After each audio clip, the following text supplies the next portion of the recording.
Banyak sekali mahasiswa sekarang masih kesulitan ketika menentukan topik dari tugas akhir yang akan diambil untuk syarat kelulusan dari S1 untuk tugas akhir ataupun S2 untuk tesis. Ya, jadi memang kalau kita lihat ya bahwa topik tugas akhir itu memang yang baik adalah bukan yang paling mudah. Nah, jadi ini menjadi sebuah fakta juga bahwa banyak di kampus-kampus di mana mahasiswanya itu lebih memilih satu topik yang kelihatannya mudah dan akhirnya topik tersebut banyak diambil oleh mahasiswa tersebut gitu ya, mahasiswa di kampusnya.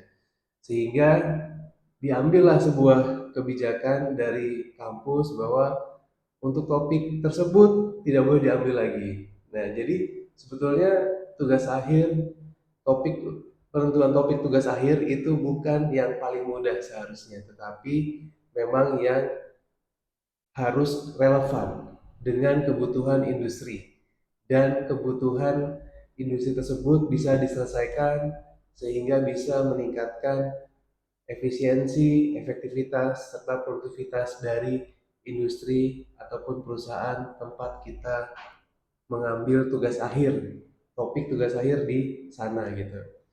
Nah, jadi ini yang menjadikan kita harus mulai perhatian ya. Kenapa tugas akhir harus relevan dengan dunia kerja? Jadi bukan yang hanya mudah diselesaikan, tapi yang relevan, yang banyak dibutuhkan oleh dunia kerja. Ya, jangan sampai kita hanya ikut-ikutan saja dunia kerjanya ngikutin apa yang kita ambil gitu ya, tetapi sebetulnya nggak mereka butuhkan. Tapi ya karena kitanya memang maksain ke situ, akhirnya dunia kerjanya ikut sama kita. Nah itu agak kurang berpengaruh gitu ya bagi tugas akhir kita. Nah jadi tugas akhir itu sebetulnya bukan hanya syarat lulus loh sebenarnya ya. Kalau kita lihat itu kebanyakan mikirnya tugas akhir hanya syarat kelulusan. Jadi kita sebagai mahasiswa agak terlalu beban ya. Melihat, oh iya saya mau lulus nih, tugas akhirnya adalah syarat kelulusan gitu. Ya memang benar gitu ya, itu adalah syarat kelulusan. Tapi sebetulnya nggak hanya sampai di situ gitu seharusnya pola pikirnya. Jadi pola pikirnya adalah kita harus berpikir nih, tugas akhir ini kita sebagai ajang kita untuk menambah portofolio profesional kita. Nah, biasanya kan kalau kita kuliah itu banyak ikutan organisasi atau yang magang gitu ya di PKL itu atau dimanapun itu oke nggak ada masalah gitu ya. Nah, tapi tugas akhir ini kebanyakan pada belum paham. Kita nih harusnya itu menjadikan tugas akhir sebagai sarana kita untuk meningkatkan portofolio profesional kita. Emangnya bisa? Nah, sangat bisa ya teman-teman mahasiswa ya.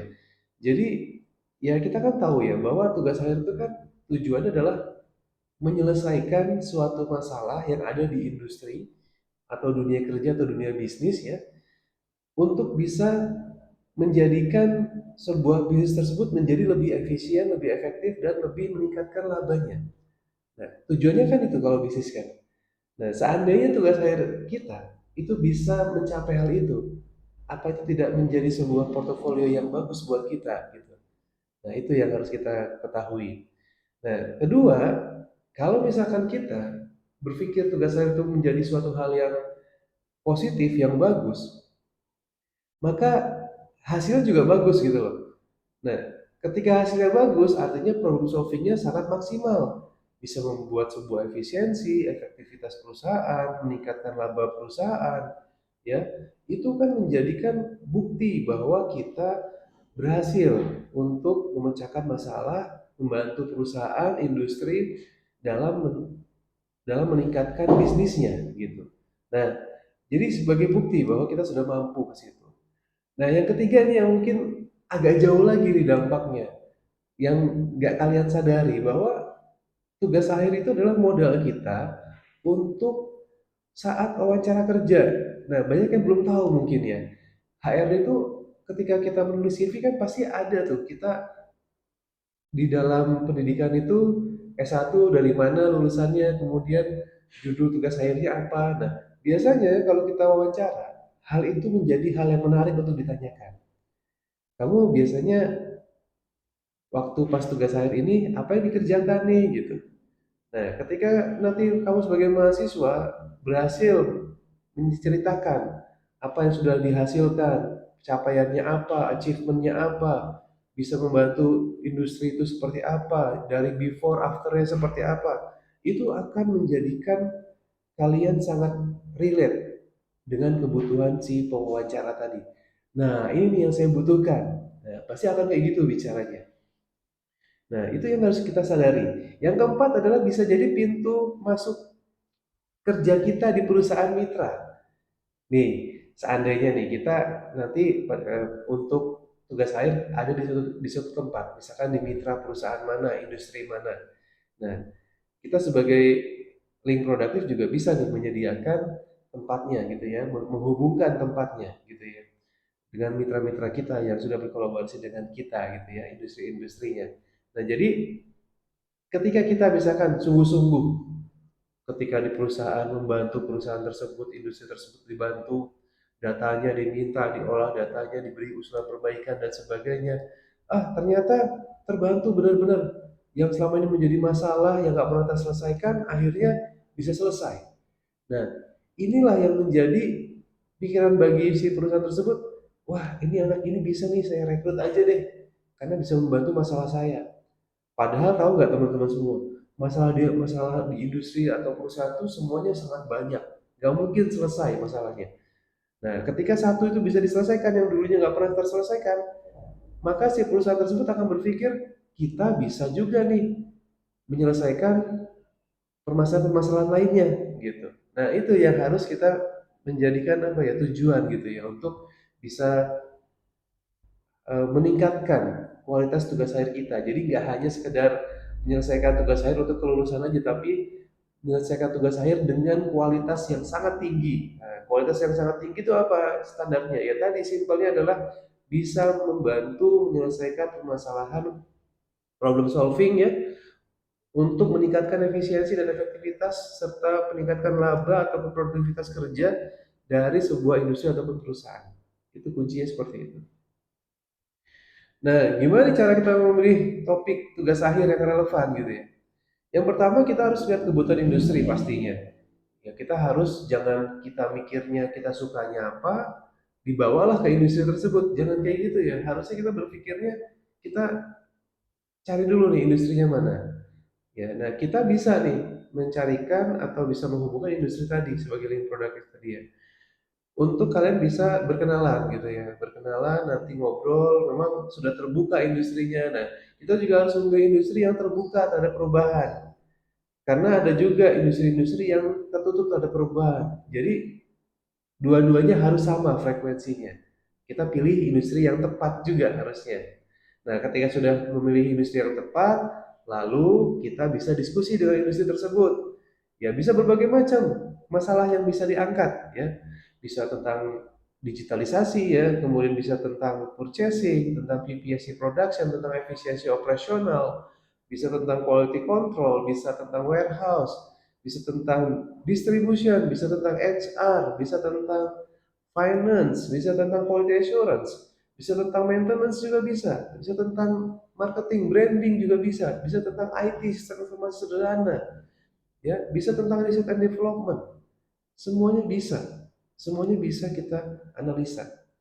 Jadi kita harus menganalisa semuanya mana masalah yang sesuai dengan jurusan kita. Kita bawa jurusan kita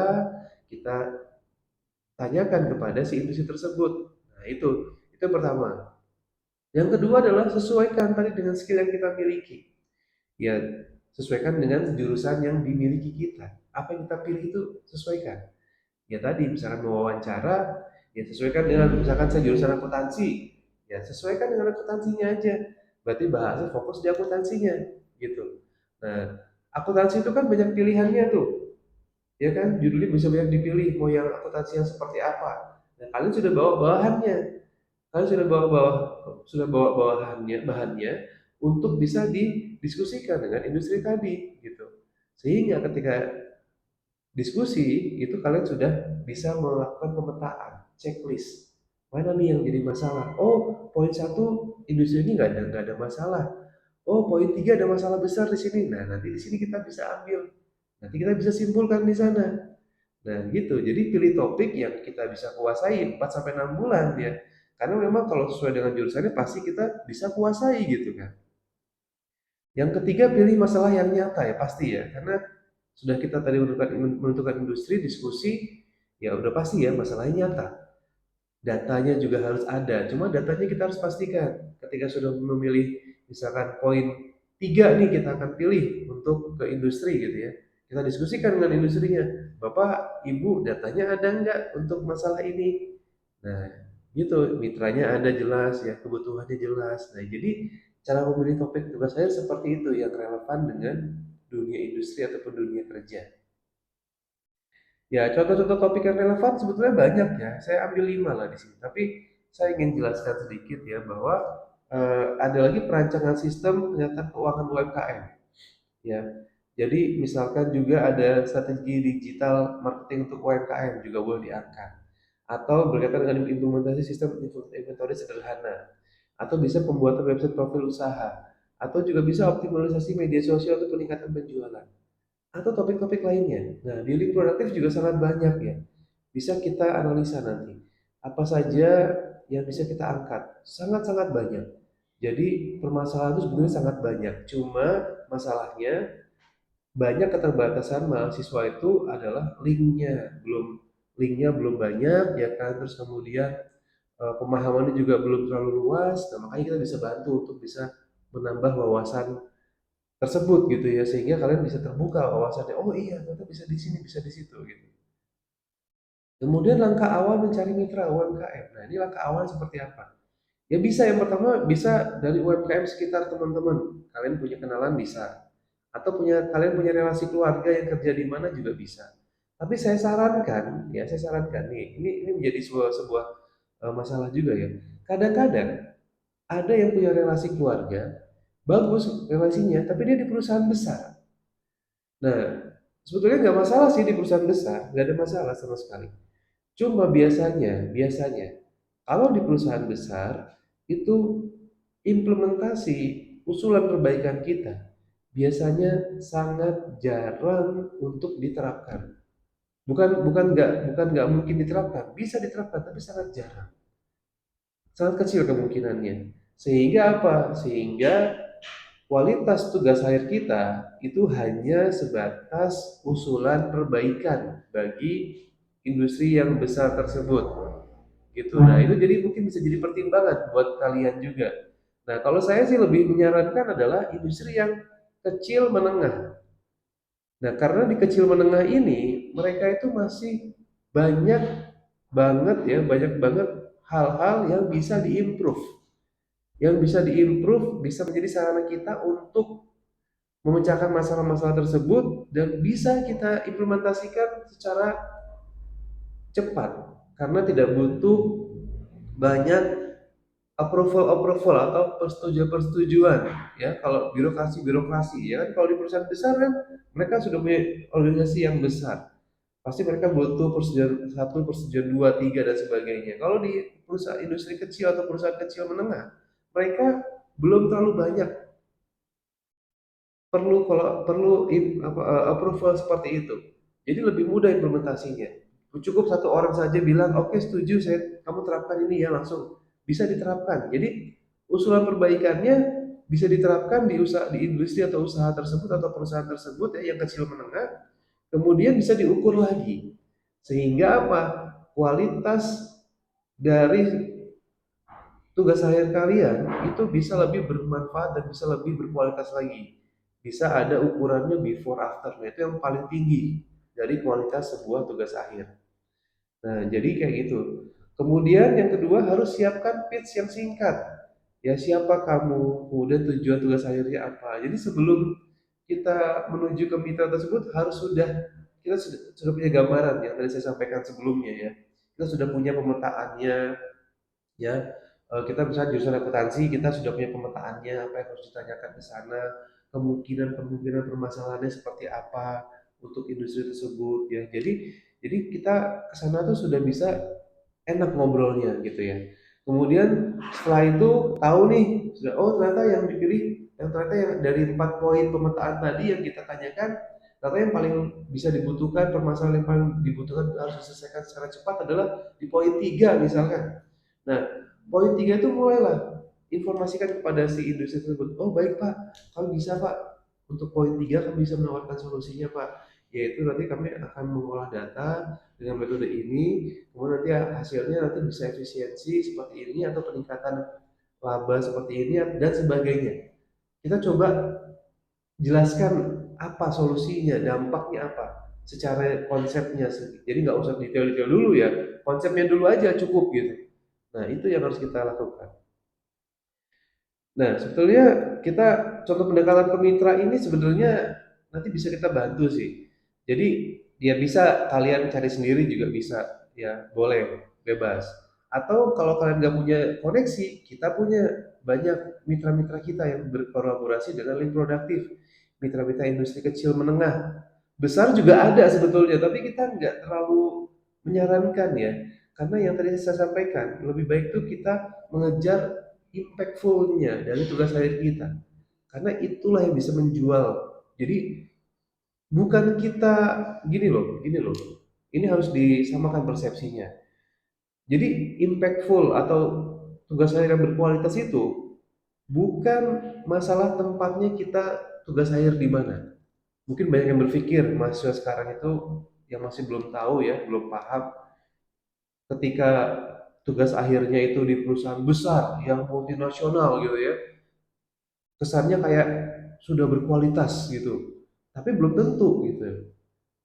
Karena apa? Karena tadi itu yang saya sampaikan. Kalau tugas hari kita hanya sebatas usulan peningkatan atau usulan perbaikan saja, itu kalau menurut saya itu belum tentu kuat.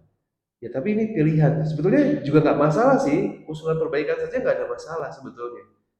Oke-oke aja dan kebanyakan dosen juga approval ya, menyetujui juga nggak masalah. Cuma kalau saya itu berpikirnya adalah kalau yang kita bisa yang lebih baik, kenapa yang milih yang nggak baik, yang kurang baik gitu loh. Kan gitu kan.